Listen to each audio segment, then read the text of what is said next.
Respect, family. Greetings to everyone according to your time zone and where you are watching from. It's always amazing having you on board. Today we are straightforward in Rwanda. We are in Rwanda straightforward. Paul Kagame. African leaders, we don't need to be invited anywhere to go and address our problems. The president of Rwanda, amazing guy. He's one of the presidents that I don't know how to tell me whether he's good, but I think I have to leave that in the comments for you guys to judge, because Paul Kagame is one person that he's having a two-phase. Today he's good, tomorrow he's bad, tomorrow he's bad. I mean, kind of like it's not really, consistent in one direction. He's always, but I'll leave that to you guys. Let's see. Rwanda, lovely people there. They have amazing culture and a whole lot of things there. Yeah, it's a great country.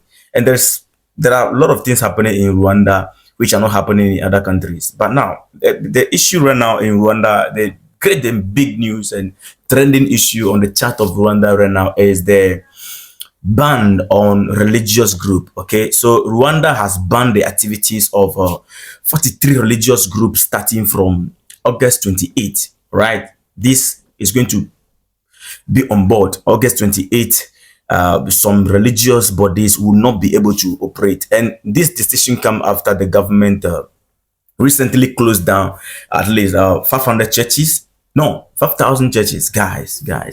They've closed down 5,000 churches that did not meet required standard. So it simply means that Rwanda, they have set a standard, and everybody is supposed to, all the religious body, they are supposed to move according to the standard. But these 5,000 churches, according to the Rwanda government, they have failed, right, to meet the required standard. Now, what actually happened is that the Ministry of Local Government sent a letter to district leaders telling them to enforce the ban.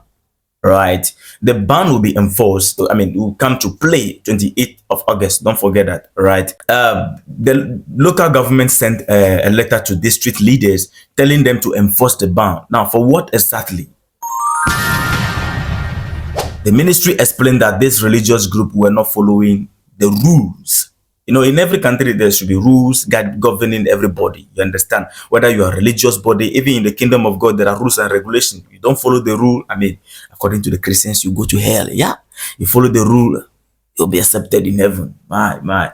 I don't know if this is the right thing Paul Kagame is doing or no. In some cases, some people will say that, yeah, religion is our problem. But I don't know. I'll leave that to you guys. Now, most of the banned group belong to the Pentecostals, denominations, including Lutheran churches. All right, the Lutheran Church has been in Rwanda since the 90s, continuing the work of the German missionaries. Guys, I don't trust these guys. This, somehow, anyhow, when I heard this part of the story, I felt a little bit, happy. Okay. It's not as if I'm against religious bodies, but I felt happy because the work of the missionaries was actually to enslave us. I will not go down to that. The ban followed the recent closure of 1,000 churches accused of failing to meet legal standard and putting worshippers at risk. How? Now, there are some training requirement for the, how do you call it?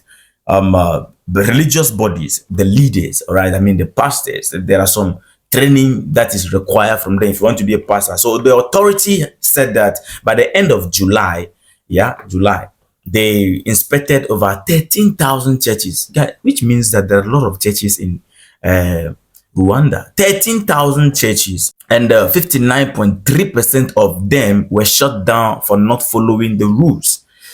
I mean, even churches are defaulting. I mean, these are rules that, this is earthly rules. If you can't follow earthly rules, then how are you able to maneuver your heavenly rules? Now, this is the second major crackdown on churches in Rwanda.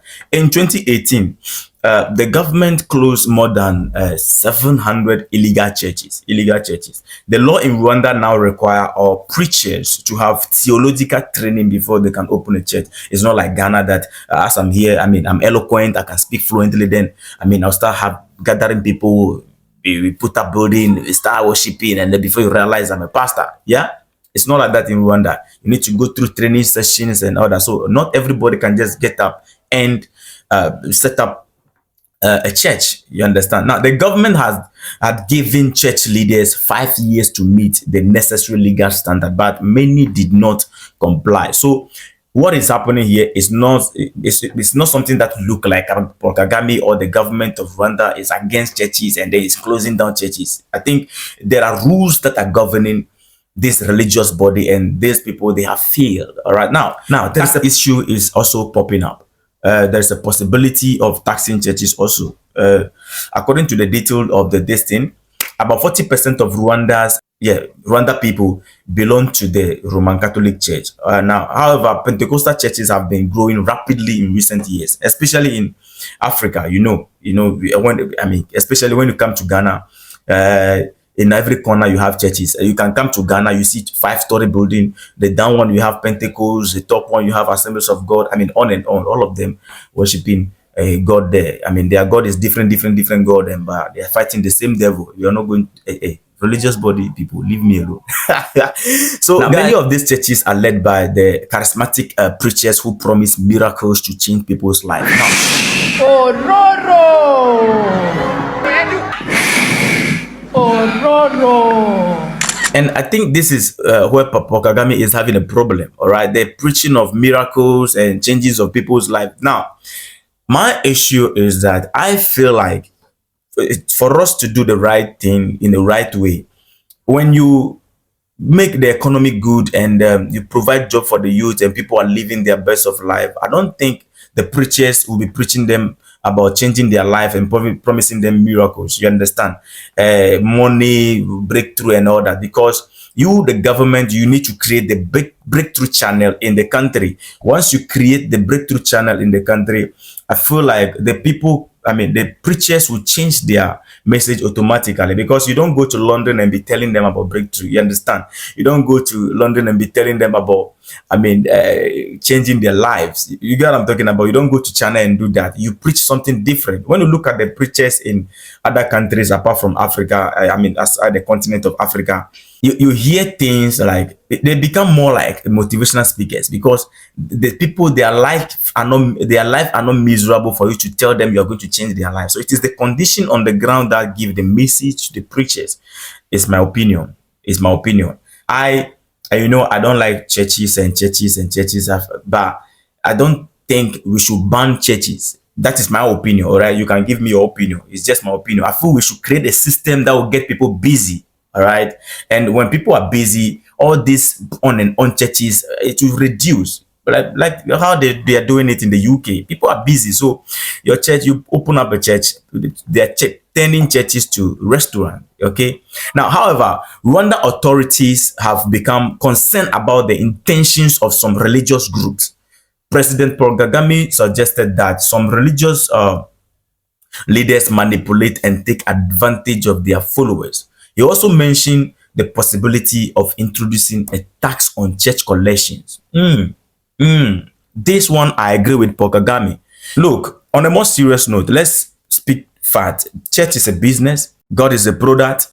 Congregation is the customer. Pastor is the cashier. And the market is the ignorance of the people. Some people, all right? Some people. Now, this is it.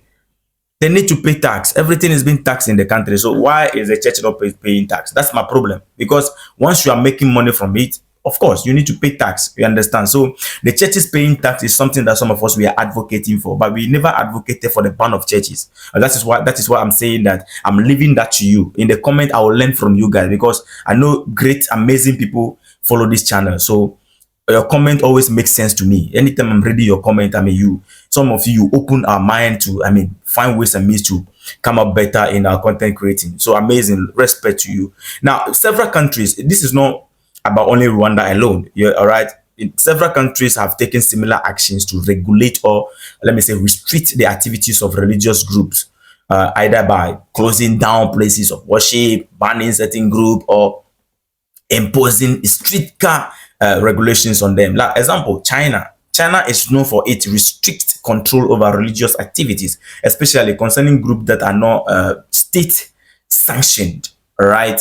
China has banned various religious groups, especially those labeled as cults. All right, they have labeled some as cult or deemed as a threat to the communist parties control. You know, the communist parties control. They don't want anything to come in between them. All right, something that will pose a threat to them, it will be off easily. Yeah. Now the government frequently closed down. That is the government of China frequently closed down unregistered house churches and has imposed several restrictions on the practice of religions like Islam and Christianity. In some cases, religious symbols and building have been destroyed. Is it only about China? China, yeah. There are Russia is the same way. Russia also have taken tough stance against religious group, and they were considered as extremists. The religious group were considered as extremists. Okay, especially Jehovah Witness in Russia. In Russia, Jehovah Witness were banned as an extremist organization in 2017.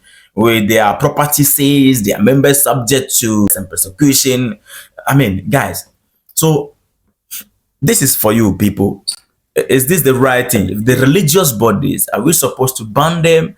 Because some people believe that religion is the problem of Africa. Some also say no. Some also say we should ban religion. Some also say no, we should create a system that will kick out religion systematically when the people are busy. I don't know.